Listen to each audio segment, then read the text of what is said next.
Neste bloco, o cientista Ademir Valdir dos Santos vai destacar para nós a pesquisa de doutorado, onde que ele revelou a contribuição da escola étnica alemã, enfim, os elementos que traçaram a educação na região do Vale do Itapucu, mais especificamente em Jaraguá do Sul, aonde se difundiu a escola étnica alemã, a escola teuto-brasileira, que evoluiu para a escola nacional. Ademir, com a palavra, a sua exposição sobre a sua tese de doutorado. Muito bem. O trabalho de mestrado, a pesquisa de mestrado, ela focou especificamente, uma instituição com essa natureza, uma antiga Deutsche Schule, depois o que a gente vai classificar como uma escola teuto-brasileira e depois o processo de sua transformação para uma escola nacional, municipal, enfim. Já no doutorado, buscando ampliar esse universo de relações sobre a constituição do fenômeno educativo, eu busquei, na verdade, ver qual o papel das instituições escolares na formação de uma própria cultura, que eu chamei de cultura do trabalho, aqui na região de Jaraguá do Sul. Então eu busquei identificar, entre várias gerações de trabalhadores aqui da região de Jaraguá do Sul, o lema de Jaraguá do Sul que está na sua bandeira é grandeza pelo trabalho, Então eu estava buscando as relações entre essa questão de formação para o trabalho e a formação escolar, a formação educativa. Então eu fui ampliando o leque de relações da ação institucional na formação dos sujeitos e busquei saber então da influência da escola, a influência da igreja ou da religião, e a influência da própria experiência na fábrica, na formação desses trabalhadores. E olhando também quais seriam as influências da família na conformação desses sujeitos, entendendo então que o processo de educação escolar ele estaria permeando todas essas instituições sociais, ou seja, a família, a fábrica, a igreja, as práticas religiosas. E aí eu fui verificar que é um dado cultural aqui da região, a valorização dessa formação inicial obtida na escola e que tem a ver com a imigração, com a ampliação e preservação do universo cultural local, ou seja, um trabalhador que tem sua origem étnica vinculada à imigração alemã, mesmo italiana, polonesa, etc., ele é visto como um sujeito que tem um referencial ético e étnico em relação ao trabalho diferenciado dos demais da população que vieram a compor o desenvolvimento histórico populacional aqui dessa região.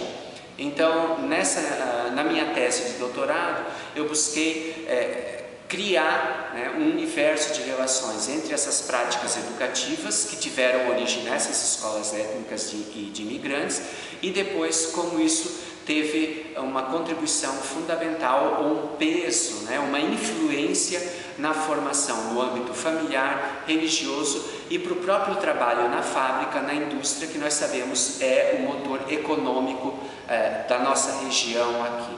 Então, nesse sentido, eu busquei ampliar aquele caráter de universalidade, o caráter geral de expressão do fenômeno educativo nas suas relações com outros elementos constituintes da conformação social aqui da nossa região. Certo. Quais foram as instituições sociais ligadas à educação que você mexeu em documentação e que foram reveladores e que contribuíram para o seu trabalho?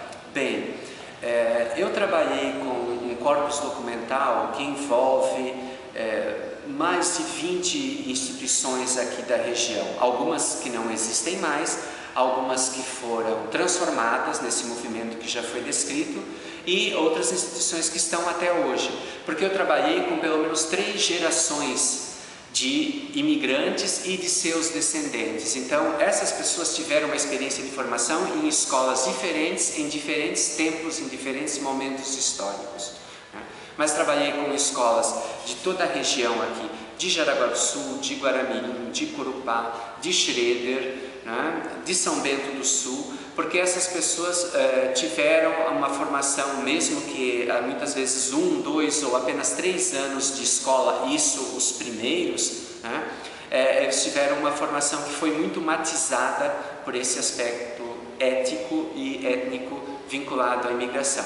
Depois a gente vai ver na formação a influência da família, junto da escola, junto da igreja, nas demais instituições que vão atendendo as crianças, né, nas décadas de 30, 40, 50. E depois a gente vai ter também uma perspectiva diferente de análise das escolas, quando, sobretudo a partir da década de 1960 e 1970, em nome do discurso do desenvolvimento dessa região aqui, as escolas vão ter um papel formativo para o trabalho, né? Um papel formativo do trabalhador. Então, a gente continua tendo uma influência da escola na formação dos sujeitos, só que agora olhada sob uma outra perspectiva de relações econômicas e de relações políticas. Mas tudo isso vai mostrar como, ao longo do século XX, iniciando no século XIX, mas ao longo do século XX a gente vai ter a formação de um certo sujeito trabalhador aqui em Jaraguá do Sul e que dá um caráter meio que emblemático e particular, polêmico também, né, sobre esse nosso amor ao trabalho, né, e que teria uma origem na formação escolar, ou seja, a nossa escola, assim como as várias escolas, as várias experiências educativas, teria ensinado as pessoas a trabalhar e vamos dizer, atitudes, desenvolver habilidades vinculadas à realização do trabalho, seja na fábrica, no comércio ou antigamente no próprio ambiente rural, né, que foi o que deu origem à colônia e que sustentou seu desenvolvimento, pelo menos nas primeiras décadas. Isso, contribuições. Tá? Você utilizou o recurso da história oral, né? Qual foi a sua luz que você lançou sobre esses depoimentos? As pessoas contribuíram, elas tinham uma visão macro-regional a respeito dessa questão, dessa influência do que representou essa escola étnica estrangeira, essa escola teuto-brasileira, né? As pessoas perceberam esse valor ou as pessoas entenderam de forma isolada? Não, eu creio que há uma valorização, sim, no âmbito das famílias, das trajetórias, né? Há uma preocupação em resgatar as memórias, há uma certa guarda de documento no âmbito das famílias. Então, eu tenho buscado fazer uns trabalhos de recorte étnico e etnográfico, inclusive entrevistando, às vezes com felicidade, representantes de 3 ou 4 gerações da mesma família.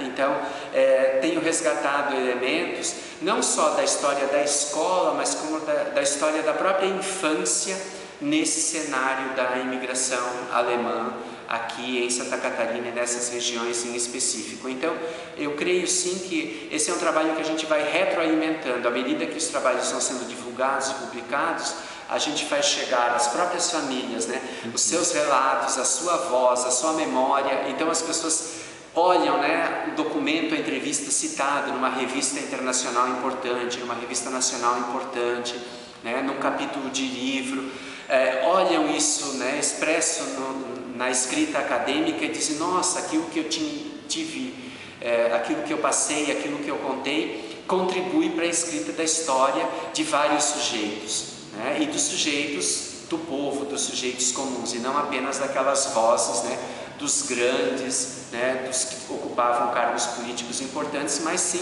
a gente começa agora a dar voz e vez a vários sujeitos, né, na perspectiva de construção de uma história em que a gente vá reunindo diversos pontos de vista. Então, eu creio sim que esse resgate da memória oral, ele está se retroalimentando e reforçando uma tendência historiográfica importante que está trazendo à luz episódios que, se a gente ficasse apenas naquela perspectiva de uma história talvez positivista, documental, a gente não conseguisse hoje resgatar elementos, né, de uma certa história cultural. Certo, Ademir. E qual a sua mensagem para as pessoas que desejam se tornar, né, as pesquisadores, cientistas como você, com uma bagagem, uma ampla visão do que representou e o que representa a educação, né, que veio com vínculos europeus e que deu e bancou a nova ordem do desenvolvimento do sul do Brasil e do Brasil? Bem, como eu falo aos meus alunos, aos acadêmicos de graduação e de pós-graduação, É importante começar a preservar aquilo que a gente tem em casa, no âmbito da família, etc. Então, né, não vamos jogar fora nossos cadernos, nossos livros escolares, né? Vamos ver o que existe da arquitetura das antigas escolas ainda, vamos lutar pela preservação da nossa própria memória. Nós temos uma estratégia, né, difundida de presentismo, né, de apagamento das memórias individuais e coletivas que nós precisamos combater enquanto historiadores da educação, enquanto educadores, etc. Então, o meu incentivo vai a que as pessoas busquem valorizar os elementos da sua própria história e também a dos seus pais, dos seus avós, dos bisavós, dos antepassados. Não importa qual o seu pertencimento étnico, mas sim que a gente busque resgatar nossa própria identidade enquanto sujeitos históricos. E à medida que a gente começa a pesquisar, né, a gente é inoculado pelo vírus da pesquisa, como dizia meu caro amigo e orientador Paulo Nozella. Então, o meu incentivo fica em que a gente procure inocular uns aos outros com esse vírus da pesquisa, resgatando então nossa memória e nossa identidade. Muito obrigado.